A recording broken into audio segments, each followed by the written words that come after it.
This is our video reflection for our flexor digitorum profundus repair.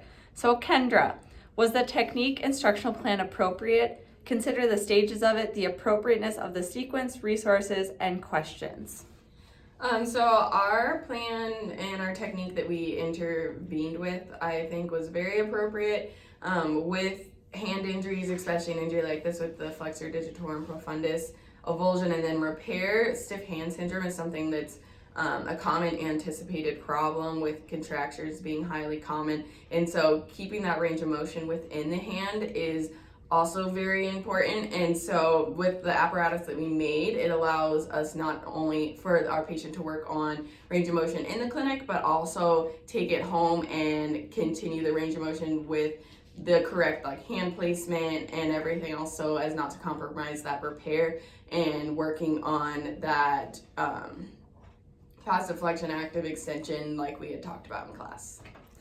The next question states, what changes, if any, were made to the technique instructional plan as the lesson progressed, and what were the reasons for the changes? So when we found this original article, there were no parameters. There was just the how to build this apparatus.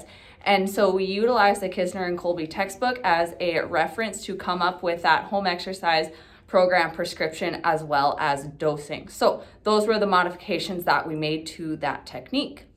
The next one was, how is the execution of the technique performance? Consider the quality of the instructions given, intervention strategy used, pacing, scanning of student learning, proximity of students, use of voice, and application to the assigned HOAC 2. So we thought that our device was rather appropriate for the injury, and we did a good job of explaining it to our classmates. We were definitely loud enough. But I know one thing was that it was like one small device, and we kind of demonstrated it in the front of the classroom, and I believe that the cameras were on, but it was still just I could see how that would be a little bit difficult for people to see. So maybe we should have had our classmates come up, just so they could really get a better understanding of that device and how it worked. And then the last question is, Rachel, how did your course mates perform? Consider the achievement of outcomes on technique, proficiency, behavior, engagement. Also, Ray, what improvements could you make, and what things do you need to remember if you were to do this particular intervention technique again? Okay, well, the Soph just said we only had the one device, and we kind of just demonstrated in the front, which the course mates didn't really seem to be super engaged. They didn't really ask any questions except for Corey. You can always count on Corey to ask a question.